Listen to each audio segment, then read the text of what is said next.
Hi, I'm Greg Euland with Reynolds & Reynolds, and you're listening to the Connected Podcast. You can find episodes on YouTube, Apple Podcasts, or Spotify. And if you like what you hear, be sure to subscribe so you can get new episodes delivered straight to your inbox. Today, I'm talking with Casey Edwards, Senior Vice President of Marketing at Reynolds & Reynolds, and we're going to talk through a new consumer report that we just put out that looks at what consumers find valuable in each piece of the buying process today. Let's get connected.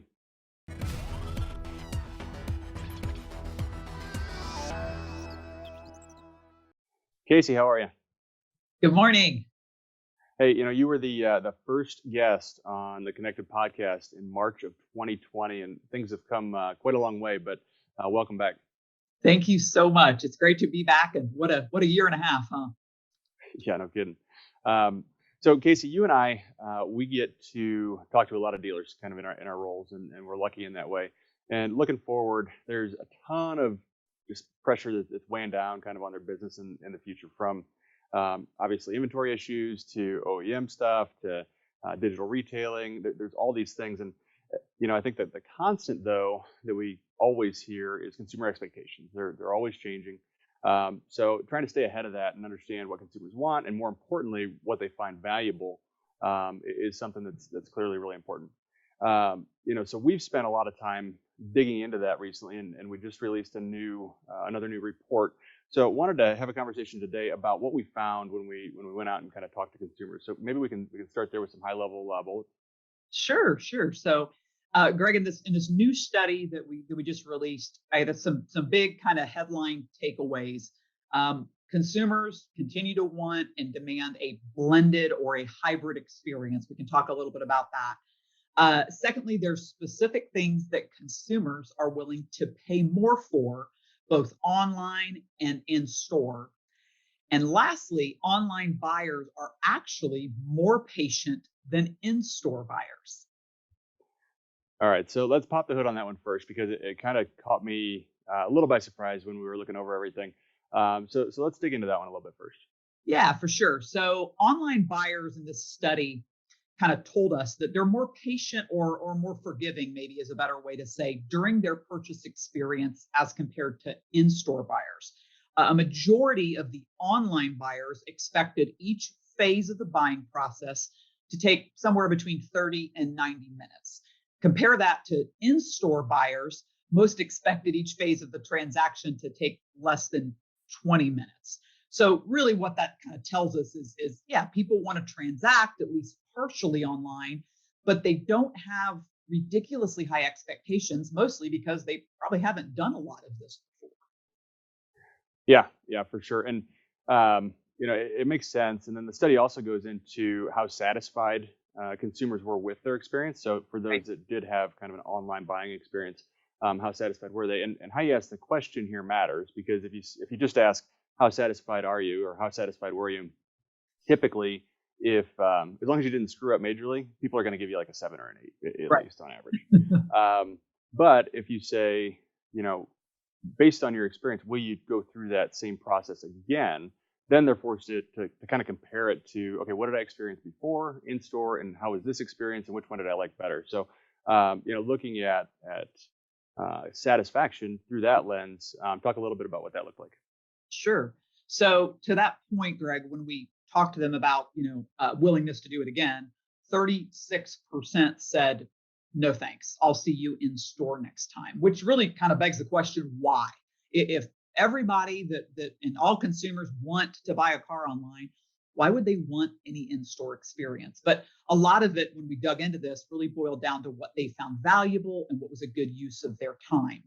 And when you look at which parts of the car buying process that customers are willing to pay for online, there are things that are viewed as administrative, right? So things like filling out a credit app or providing a down payment or signing paperwork, or it's things that are uncomfortable, negotiating, getting to an exact payment.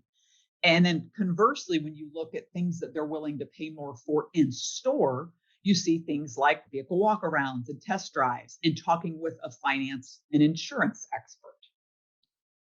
Yeah, so the F&I one was the one that kind of, I don't know, for whatever reason, it caught me a little off guard, Yeah, because you don't necessarily think about the F&I office and that experience being something that, everybody's like, you know what, I want to do that. right. But at the end of the day, people in general, we kind of, at least I do, kind of don't know what products are available to protect their vehicle that they just purchased, right? So a lot of people need help getting financing. They don't know how to do it without going through the dealership, or even more of them truly just don't know what products are or what's available.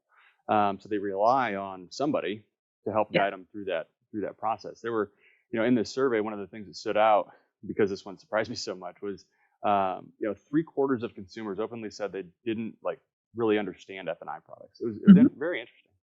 Absolutely. So I think the big kind of key point on this section of the survey and the study, Greg, is the areas that those key areas are the ones that dealerships need to double down on to provide the most value to customers, right? So the pieces of the transaction that the customer finds value in doing online, help them do it online really, really well. The pieces that they find value coming into the store, make that an exceptional and great experience. So that sounds kind of obvious. That's not necessarily really easy to do. Yeah, you're right. And so at the top, you mentioned the blended experience, and this seems like Right. a good jumping off point to maybe dig into that a little bit more. So I don't know, maybe go down that Yeah. rabbit hole a little bit. Sure, sure. So I think, Greg, the observation is that there's not really an online buyer or an in-store buyer. 11% in this study, 11% of consumers told us they purchased online, but that was their perception. A small percentage, a very small percentage, only like 2% actually completed the entire purchase 100% online when we kind of dug in and unpacked that a little bit. So the vast majority of consumers were blended, or call them hybrid buyers, right? Online buyers are completing as much of the transaction as they can, but ultimately they find themselves going through the motions for the test drive and signing paperwork in person. And usually for in-store buyers, nearly all went through a big, meaningful portion of the buying process online before they actually came into the store and stepped foot on the lot. Yeah, but I mean, it's so hard to execute like a seamless process, right? So when somebody starts online and they come in store, maybe they go back online, making that process flow smoothly Yeah. from online to in store is really hard. I mean, you end up in a lot of cases with employees going through a ton of hoops and doing a bunch of manual entry and digging through notes to try to figure out what's already happened, to attempt to help the customer have a good experience. And I don't know, it seems so convoluted to make it easy on both the customer and the employee.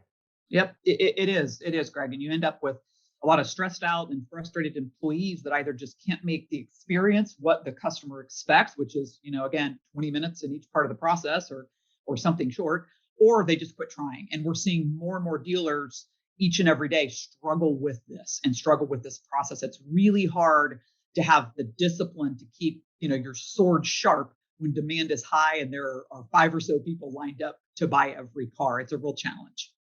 Yeah, you're right. You're right. All right, Casey. Well, hey, it's been great to catch up quickly as always. What haven't we talked about today that we should? Anything else you want to touch on? Sure. I would just offer up again. We just briefly touched on this study. There's some pretty interesting nuggets that I think dealers can pull out of it. You can grab that full report at rayray.com/study. And as we continue in our marketplace to learn and to listen and to have conversations with dealers about the markets that we serve, as an organization, we're going to continue to release new information and insights. And you can always look at rayray.com/retail anywhere. Again, rayray.com/retail anywhere. So there's my commercial and my plug. So thanks for having me, Greg. It's always a pleasure. All right. Thank you. And I'm sure we'll talk soon. All right. Sounds great. Thanks.